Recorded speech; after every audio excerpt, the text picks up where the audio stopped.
नमस्कार, अपना उत्तर प्रदेश देख रहे हैं आप और आपके साथ मैं तिशा। बुलेटिन की शुरुआत करेंगे और बता दें कि काकोरी कांड को आज 100 साल पूरे हो गए हैं।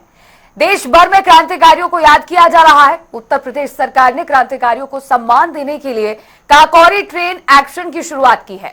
सीएम योगी ने लखनऊ में काकोरी ट्रेन एक्शन शताब्दी महोत्सव का उद्घाटन किया। अगस्त की तिथि काकोरी ट्रेन एक्शन की तिथि भी है और अंग्रेजों भारत छोड़ो का अभियान आज ही के दिन 1942 में महात्मा गांधी ने प्रारंभ किया था। तो 9 अगस्त की तिथि हमारे लिए अत्यंत महत्वपूर्ण तिथि है और इस बार जो शताब्दी महोत्सव का शुभारंभ हम कर रहे हैं तो बहनों और भाइयों 9 अगस्त को आज के दिन पर हमारा एक प्रमुख पर्व नाग पंचमी भी है। नाग पंचमी शक्ति के प्रतीक, कुंडलिनी शक्ति, जिसको हम भौतिक जगत में नाग शक्ति के रूप में, नाग पंचमी के रूप में, नाग देवता के रूप में पूजन के कार्यक्रम के साथ जुड़ते हैं, उसके अनुष्ठान का भी तिथि है। और भौतिक जगत में आज की तिथि पे हमारे युवा पहलवान जगह जगह जाकर के अखाड़ों में अपने शक्ति प्रदर्शन करने का काम भी करते हैं और शक्ति प्रदर्शन का परिणाम है कि कल भारत को हॉकी में भी एक मेडल ओलंपिक में प्राप्त हुआ है और जेवलिन थ्रो में भी नीरज चोपड़ा को एक नया मेडल प्राप्त हुआ है। मैं इस अवसर पर अपने इन सभी भारतीय खिलाड़ी, आज ही के दिन भारत माता के वीर सपूतों ने अंग्रेजों के छक्के यही काकोरी में छुड़ाने का काम किया था। आजादी की लड़ाई के दौरान जब उन्हें लगा हमारे वीर सपूतों को कि आजादी की लड़ाई में धनराशि की आवश्यकता है, अंग्रेज खजाने को भर रहे थे भोली भाली जनता से जबरन वसूली करके, तो उनको लगा ये धनराशि हमें वापस लेनी चाहिए। कि यही काकोरी के ऐतिहासिक स्थल पर ट्रेन को रोक करके 9 अगस्त को लाहिड़ी जी ने शुरुआत की थी कि हमें खजाना वापस चाहिए, भारत माता को आवश्यकता है देश को आजादी दिलाने के लिए। आज हम सब उन्हें नमन कर रहे हैं। उस घटना के बाद क्या हुआ था हम सब जानते हैं। इतिहास बना है हमारे वीर सपूतों को फांसी की सजा, काले पानी की सजा, घनघोर यात्राएं दी गई, लेकिन वो अपने उद्देश्यों से पीछे नहीं थे। यदि आज हम खुली हवा में सांस ले रहे हैं तो इसके पीछे भारत माता के उन वीर सपूतों का हाथ है जिन लोगों ने भारत माता को आजाद कराने के लिए अंग्रेजों के छक्के छुड़ाते हुए हंसते हंसते फांसी के पल्ले को चूमने का काम किया। और अब रुक करेंगे एक बड़ी जानकारी का। इस वक्त की बड़ी खबर गोरखपुर से सामने आ रही है। सीएम योगी आदित्यनाथ 2 दिवसीय दौरे पर रहेंगे, गोरखपुर दौरे पर रहेंगे। नाग पंचमी के अवसर पर कुश्ती आयोजित की गई है। मुख्यमंत्री कुश्ती का समापन करेंगे, विजेताओं को पुरस्कृत भी करेंगे सीएम योगी आदित्यनाथ। तो आज ये 2 दिवसीय दौरा शुरू हुआ है मुख्यमंत्री योगी आदित्यनाथ का। नाग पंचमी के अवसर पर गोरखपुर पहुंचे हैं सीएम योगी और यहां पर एक बड़ा कुश्ती समारोह आयोजित किया गया है। इसमें शिरकत करेंगे मुख्यमंत्री योगी आदित्यनाथ। इस कुश्ती समारोह का, इस कुश्ती कार्यक्रम का समापन करेंगे। समापन समारोह में शामिल होंगे और जो भी विजेता रहने वाले हैं इस कुश्ती प्रोग्राम के, उनको पुरस्कृत करेंगे, उनको सम्मानित करेंगे सीएम योगी। आज और भी कई कार्यक्रम प्रस्तावित है सीएम योगी के गोरखपुर पहुंचकर।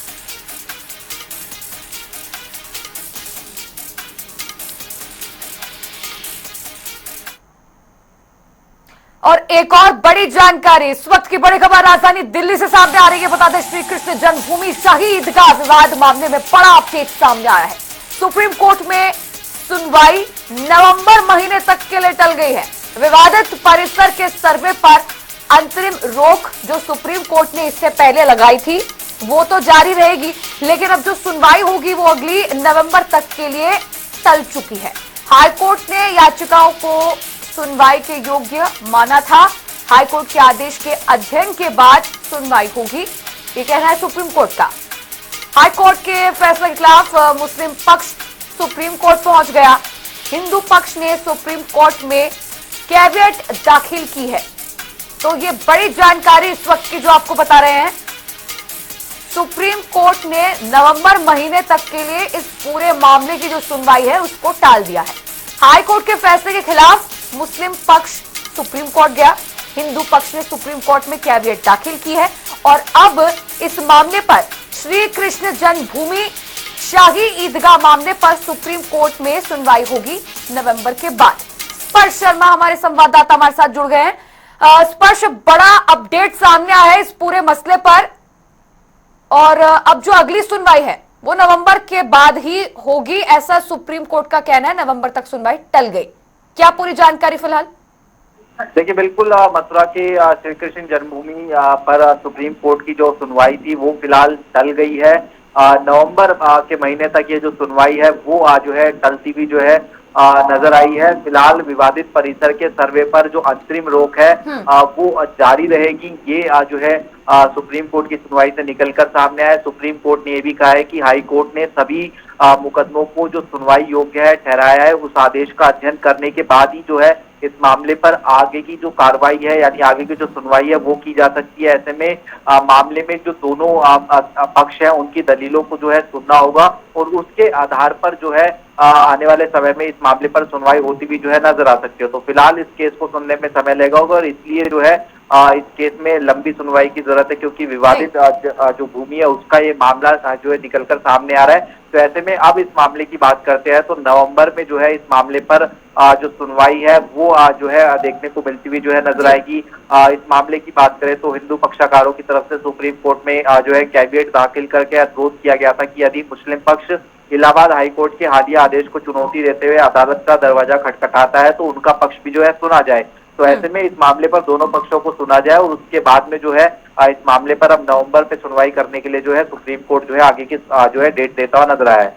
जी, तो यानी कि दोनों पक्षों को सुना जाएगा, लेकिन अभी तो नवंबर तक के लिए सुनवाई टल गई है और जो अंतरिम रोक है सर्वे पर वो जारी रहेगी। बहुत बहुत शुक्रिया जुड़ने के लिए।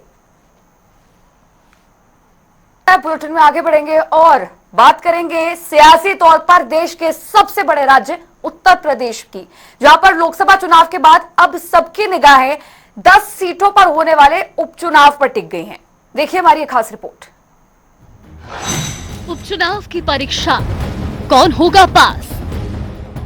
चुनावी तैयारी, कौन किस पर पड़ेगा भारी?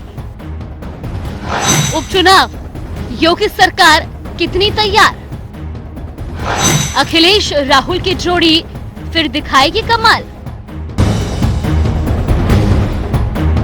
चुनाव दर चुनाव मिल रही जीत के बाद उत्साह के घोड़े पर सवार बीजेपी को 2024 के लोकसभा में उत्तर प्रदेश में खराब नतीजों का सामना करना पड़ा। वहीं दूसरी तरफ जबरदस्त नतीजों के बाद समाजवादी पार्टी में उत्साह है। अब दोनों ही दल के नेताओं के बीच जुबानी जंग जारी है। विधानसभा की 10 सीटों पर उपचुनाव को लेकर जोर आजमाइश शुरू हो गई है। उत्तर प्रदेश की 10 विधानसभा सीटों पर होने वाले उपचुनाव को यूपी चुनाव 2027 का सेमीफाइनल के तौर पर देखा जा रहा है।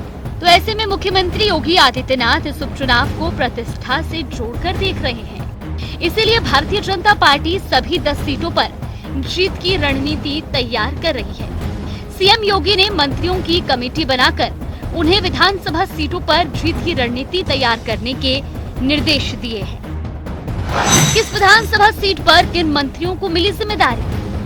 मीरापुर सीट पर अनिल कुमार, सोमेंद्र तोमर, केपी मलिक को मिली जिम्मेदारी। कुंद्रकी विधानसभा सीट पर धर्मपाल सिंह, जेपीएस राठौर, जसवंत सैनी और गुलाब देवी को मिली जिम्मेदारी। गाजियाबाद सीट पर सुनील शर्मा, ब्रिजेश सिंह, कपिल देव अग्रवाल को मिली जिम्मेदारी। खैर सीट पर लक्ष्मी नारायण चौधरी और संदीप चौधरी को मिली जिम्मेदारी। करहल सीट जयवीर सिंह, योगेंद्र उपाध्याय, अजील पाल सिंह को मिली जिम्मेदारी। सिसामऊ सीट सुरेश खन्ना और नितिन अग्रवाल को दी गई जिम्मेदारी। फूलपुर सीट राकेश सचान दयाशंकर सिंह को मिली जिम्मेदारी। मिल्कीपुर सीट सूर्य प्रताप शाही, मयंकेश्वर सिंह, गिरीश यादव, सतीश शर्मा को मिली जिम्मेदारी। कटहरी सीट स्वतंत्र देव सिंह, संजय निषाद, दयाशंकर मिश्र को जिम्मेदारी दी गई है। मंझवा सीट अनिल राजभर, आशीष पटेल, रविंद्र जायसवाल, रामकेश निषाद को जिम्मेदारी दी गई है। तो वहीं लोकसभा चुनाव में बीजेपी को पछाड़ने के बाद विधानसभा उपचुनाव में जीत दर्ज कर विपक्ष अपना मोमेंटम बरकरार रखने की कोशिश करेगा।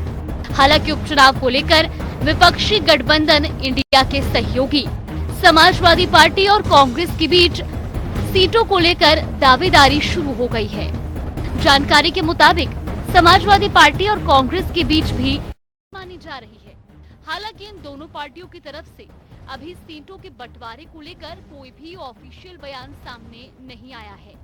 फिर भी माना जा रहा है कि सपा कांग्रेस गठबंधन लोकसभा चुनाव के प्रदर्शन के आधार पर ही उपचुनाव में उतरेगा। इस आधार पर उत्तर प्रदेश उपचुनाव की 10 सीटों में से सपा 8 और कांग्रेस 2 सीटों पर चुनाव लड़ सकती है। यूपी में लोकसभा चुनाव के बाद अब सभी की निगाहें 10 सीटों पर होने वाले उपचुनाव पर टिकी हुई है। एक तरफ जहां जबरदस्त नतीजों के बाद समाजवादी पार्टी में उत्साह है, तो वहीं बीजेपी के विजय रथ को झटका लगा है।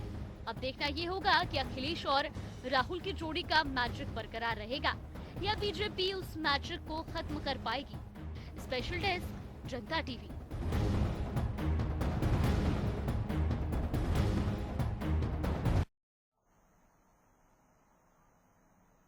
और बुलेटिन में इस वक्त बीच में एक बड़ी खबर आ रही है। इस वक्त की बड़ी जानकारी जो सामने आ रही है, आपको बता दें बड़ी खबर। इस वक्त की बड़ी जानकारी, यूपी में 4 आईपीएस अफसरों के तबादले किए गए हैं।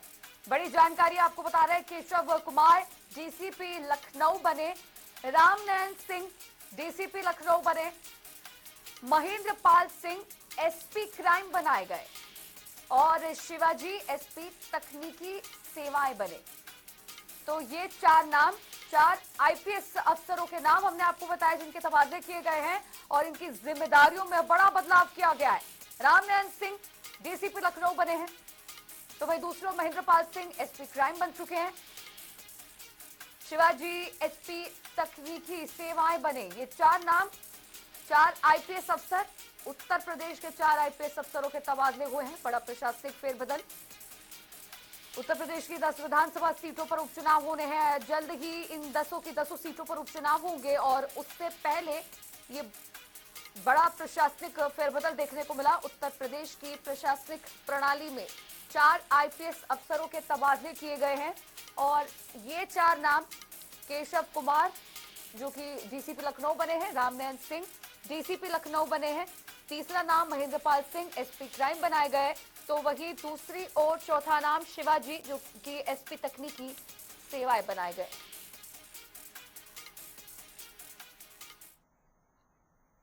और कन्नौज से भी एक और बड़ी जानकारी जो सामने आ रही है वो भी आपको बता देते हैं। बड़ी खबर कन्नौज से बड़ी जानकारी, जहां पर कन्नौज में भीषण सड़क हादसा हुआ है। तेज रफ्तार डीसीएम सड़क पर खड़े ट्रक में जा घुसा। हादसे में यहां पर जनहानि की खबर भी सामने आई है। कन्नौज से इस वक्त की बड़ी जानकारी आपको बता रहे हैं। गुसहायगंज कोतवाली क्षेत्र में यह बड़ा हादसा हुआ है। मुख्यमंत्री ने सड़क हादसे का संज्ञान ले लिया है। इस पूरे मामले में निर्देश जारी किए गए हैं। कन्नौज में भीषण सड़क हादसे में 4 लोगों की मौत हुई है।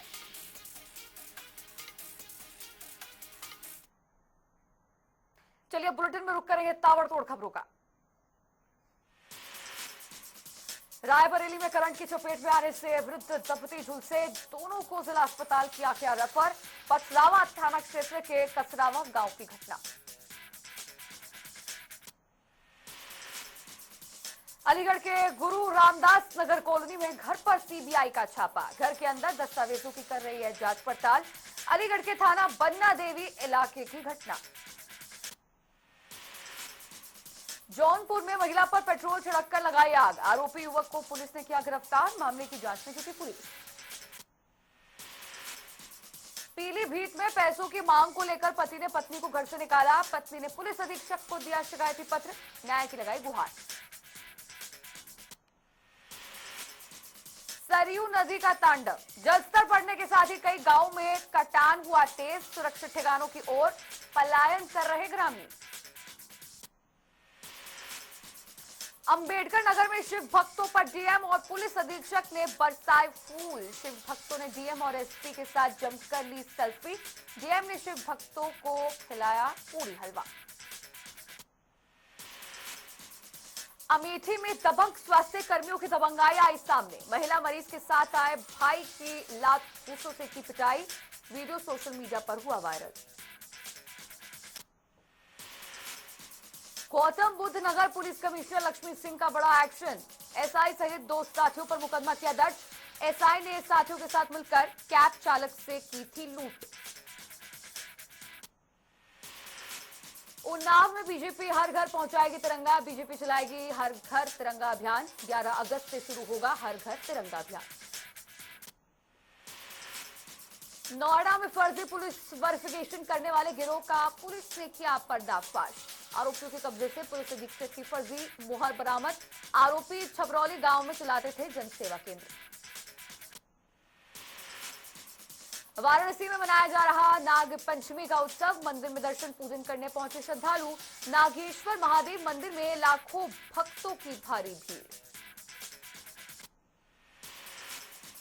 प्रतापगढ़ में डीएम की अध्यक्षता में निकाली गई तिरंगा यात्रा रैली। पौधारोपण के बाद हरी झंडी दिखाकर किया रवाना।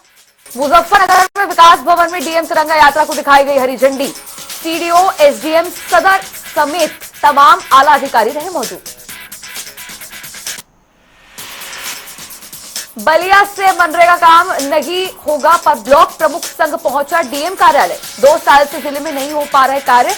डीएम को पत्र देकर कार्रवाई की मांग।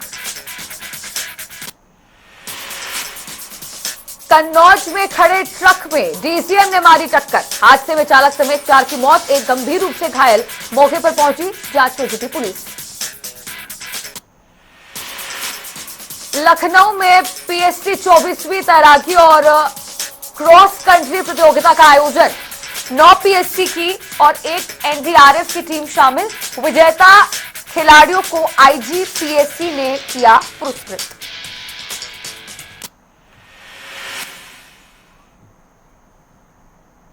और फिलहाल इस बुलेटिन में मेरे साथ इतना ही। रुक रहे एक छोटे से ब्रेक के लिए, फौरन हाजिर होंगे।